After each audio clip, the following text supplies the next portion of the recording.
आज Doubtnut app download करें। Doubtnut पर अपने सभी गणित, रसायन विज्ञान, भौतिक विज्ञान और जीव विज्ञान के डाउट्स का करो सफाया। बस प्रश्न की फोटो खींचो, एक ही प्रश्न को क्रॉप करो और तुरंत वीडियो सोल्यूशन पाओ। अभी डाउनलोड करें। हेलो दोस्तों, क्वेश्चन दे रखा है कि ऊष्मागतिकी के तीनों नियम अर्थात शून्यांकी नियम, प्रथम नियम एवं द्वितीय नियम, ठीक है, लिखिए एवं इनका महत्व स्पष्ट कीजिए। ठीक है दोस्तों, तो हम पहले बात करते हैं ऊष्मागतिकी के तीनों नियम में से पहला हम बात करते हैं किसके लिए, शून्यांकी नियम की। ठीक है, बात करते हैं हम शून्यांकी नियम। ठीक है, अब यह क्या होता है शून्यांकी नियम?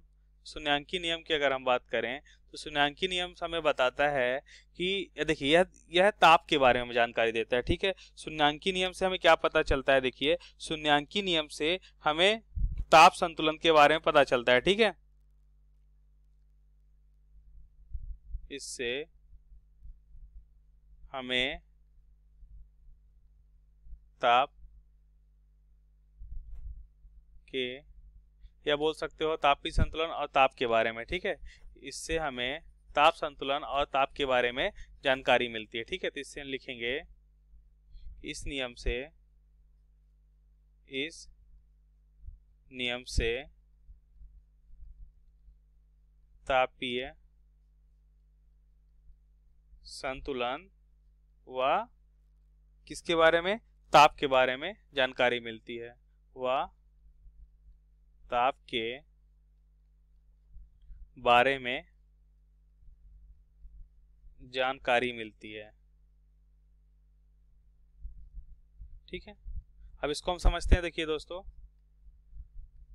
डायग्राम से। ठीक है, तो हम क्या देखते हैं, अगर हम देखें कि अगर हम कोई एक वस्तु लिए हैं ए और एक दूसरी वस्तु है बी। ठीक है, एक दूसरी वस्तु क्या है, बी।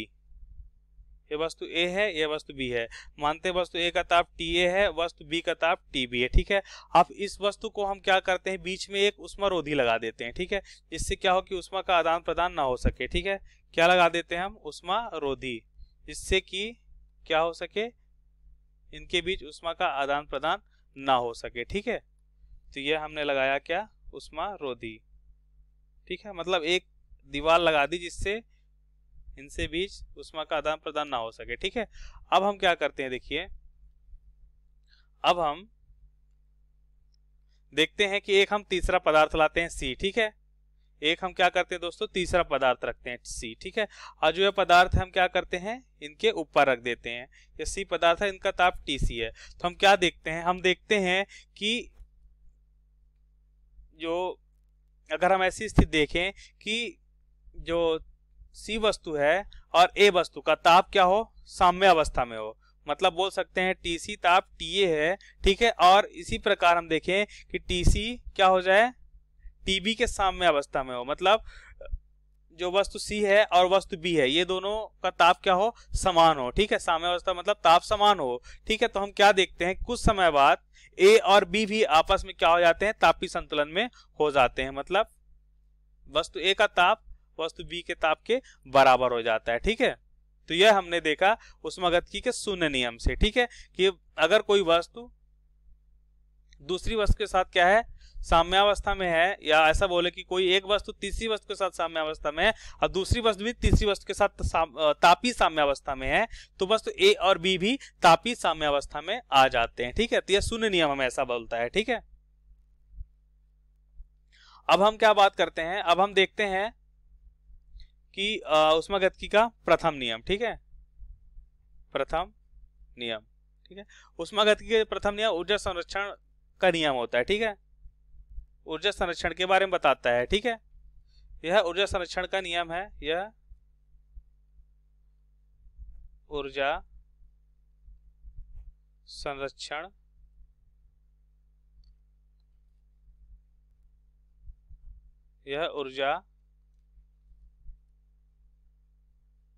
संरक्षण का नियम है। ठीक है दोस्तों, यह क्या है, हमारा ऊर्जा संरक्षण का नियम होता है। ठीक है, यह हमारा ऊर्जा संरक्षण का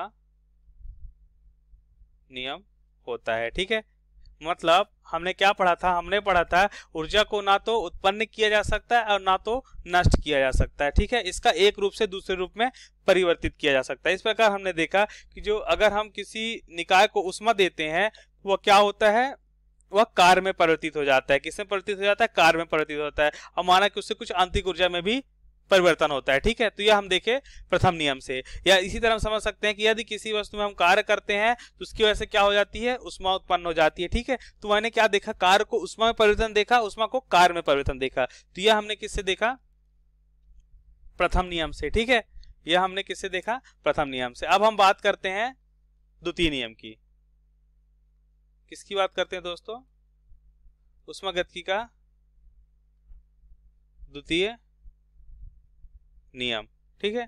अब यह क्या होता है द्वितीय नियम, द्वितीय नियम होता है यह, देखिए द्वितीय नियम हमें क्या बताता है। देखिए अभी तक तो हमें क्या जानकारी मिली, हमें जानकारी मिली कि ऊष्मा को कार्य में परिवर्तित किया गया, कार्य को ऊष्मा में परिवर्तित किया गया, ठीक है। जीरो नियम हमें ताप के बारे में बताया, तापीय संतुलन के बारे में बताया। द्वितीय नियम हमें बताता है कि ऊष्मा को कार्य में या कार्य को ऊष्मा में कब परिवर्तित किया जा सकता है और कब नहीं किया जा सकता है। यह एक प्रकार से बोल सकते हैं दिशा के बारे में बताता है कि किधर परिवर्तित होगा और किधर परिवर्तित नहीं होगा, ठीक है। तो यह दिशा के बारे में बताता है। यह ऊर्जा स्थानांतरण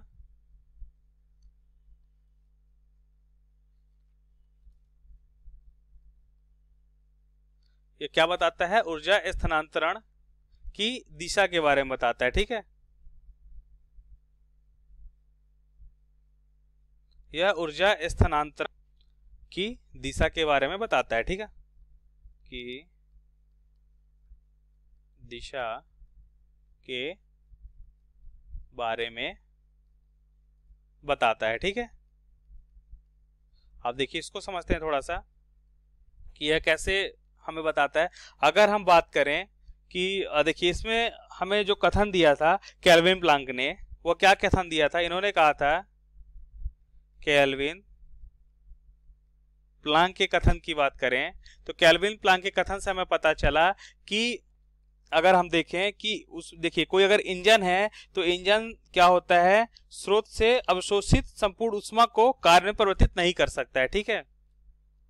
हम लिखेंगे यहाँ पे कि एक इंजन ऊष्मा स्रोत से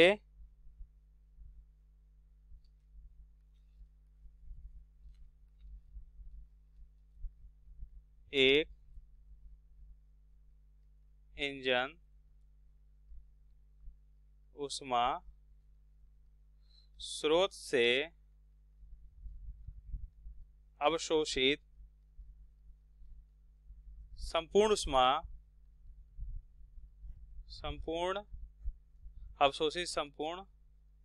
ऊष्मा क्या होता है, कार्य में परिवर्तित नहीं कर सकता है। संपूर्ण ऊष्मा को कार्य में परिवर्तित नहीं कर सकता है, ठीक है दोस्तों। तो यह हमने देखा केल्विन प्लांक में, ठीक है। तो यहां से हम इसको कैसे लिख सकते हैं, यहां से हम लिख सकते हैं कि अगर हम देखें कि यह हमारा कोई एक स्रोत है, ठीक है, जिसका ताप T1 है, ठीक है। और यह क्या होता है कि एक अगर हम बात करें एक ऊष्मा इंजन है E, ठीक है। और ऊष्मा इंजन से हम क्या देखते हैं कि ऊष्मा इंजन Q1 ऊष्मा लेता है T1 स्रोत से और क्या हो जाता है, कार्य में परिवर्तित हो जाए, जो कि असंभव है। यह संभव नहीं होता है कि संपूर्ण ऊष्मा जो है कार्य में परिवर्तित हो जाए। तो यह केल्विन प्लांक ने कहा, ठीक है। यह द्वितीय नियम से हमें पता चला, ठीक है। और फिर हमें एक और कथन प्राप्त हुआ, क्लैसियस का कथन, ठीक है। क्लैसियस कथन पे क्या प्राप्त हुआ हमें, क्लैसियस कथन, ठीक है। इनका कथन क्या था, इन्होंने कहा था कि देखिए क्या होता है कि कोई भी स्वचालित मशीन की बात करें या फिर हम बात करें कि यह देखिए स्वचालित मशीन हो, मतलब बिना किसी मशीन के, स्वचालित मशीन मतलब खुद से ही बिना किसी मशीन के, ठीक है, या बिना किसी बाह्य कार्य के, है ना, क्या हो, स्रोत से, इसको हम ऐसे लिखें कि स्वचालित मशीन या बिना किसी बाह्यकार के, बिना किसी बाह्यकार के,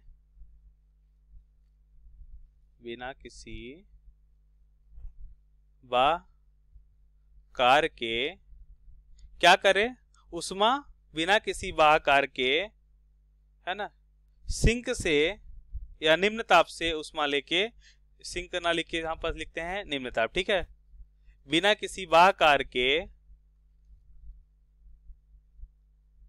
सिंक से उष्मा ग्रहण करके या निम्न ताप से उष्मा ग्रहण करके स्रोत को उष्मा क्या कर दे, स्थानांतरित कर दे, ठीक है, सिंक से उष्मा ग्रहण करके स्रोत को उष्मा स्थानांतरित कर दे, ठीक है, स्थानांतरित कर दे, ठीक है।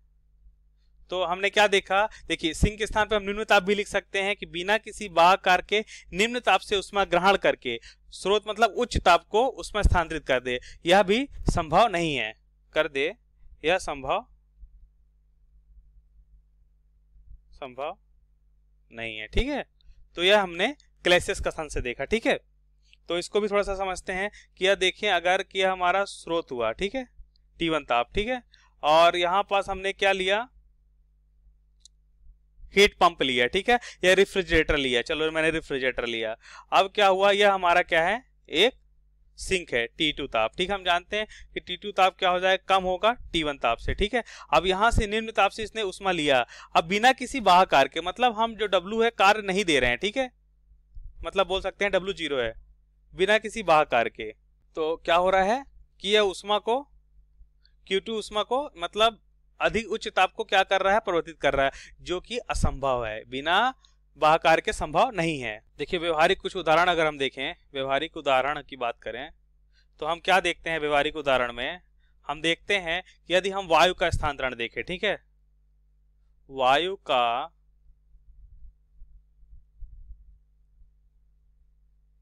का स्थानांतरण देखें अगर हम, वो कैसा होता है, स्थानांतरण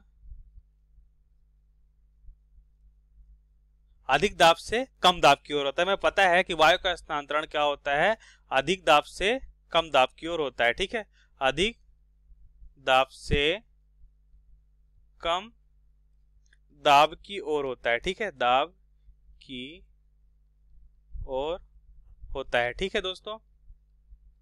हमें पता है कि वायु कहां से कहां तक चलती है, अधिक दाब से कम दाब की ओर चलती है, कम दाब से अधिक दाब की ओर कभी नहीं चलती वायु, ठीक है। और हम बात करेंगे दूसरी स्थिति की, तो हम क्या देखते हैं, अगर हम पानी का स्थानांतरण देखें, किसी भी स्थान पे अगर पानी बह रहा है तो पानी का स्थानांतरण कैसा होता है, स्थानांतरण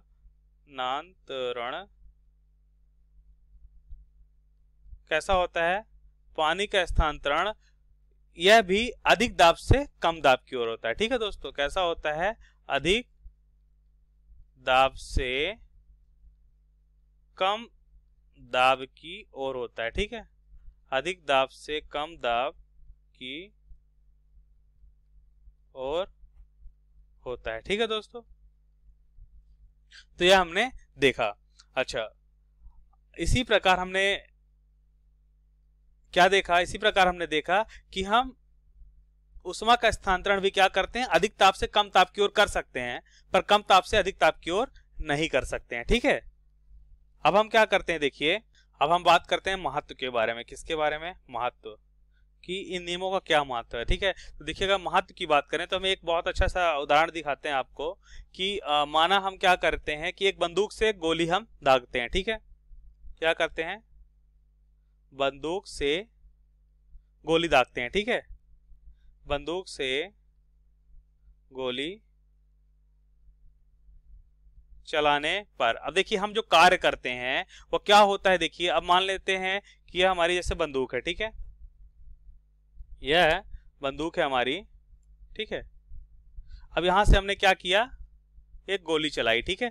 अब ये क्या होता है, सामने किसी न किसी लक्ष्य से टकराएगी, ठीक है। अब टकराने के बाद क्या होता है, देखिए उष्मा में परिवर्तित हो जाती है, देखिए यहां से उष्मा निकलने लगती है, मतलब गर्म हो जाता है ये, ठीक है। किसमें परिवर्तित हो जाती है, उष्मा में परिवर्तित हो जाती है, ठीक है। जो मैंने कार्य किया तो मैंने क्या देखा, कार्य जो है उष्मा में परिवर्तित हो गई, ठीक है। अब इसी के उल्टा अगर हम ऐसा करें कि यदि हम गोली को गर्म कर दें, क्या कर दें, गोली को गर्म कर दें, मतलब इस बार हम क्यों दें, ठीक है, और वह कार्य कर दे, ये ऐसा संभव नहीं है। क्यों, अगर ऐसा संभव होता तो हम गोली को गर्म करते और क्या हो जाता, सीधे गोली अपने लक्ष्य पे पहुंच जाती, मतलब इस स्थान पे पहुंच जाती, लेकिन ऐसा संभव नहीं है। क्यों संभव नहीं है, तो यह सब जानकारी हमें कहां से मिलती है, ऊष्मागतिकी के प्रथम नियम, द्वितीय नियम और जीरो नियम से ही प्राप्त होती है, इसलिए हमें इन नियम को पढ़ना जरूरी हो जाता है, ठीक है। और इस नियम के बाद ही हमने क्या बना पाया, हमने हीट पंप बना पाए, ठीक है, रेफ्रिजरेटर हमने बना पाया। तो इस नियम के बाद ही हमने क्या बना पाया, इसके बारे में भी लिख देते हैं। तो इस नियम के बाद ही हमने किसकी रचना की, इस नियम के बाद हमने उष्मा इंजन की रचना की, उष्मा इंजन की रचना की। और क्या किया, देखिए इसके बाद हमने रेफ्रिजरेटर को बनाया, ठीक है।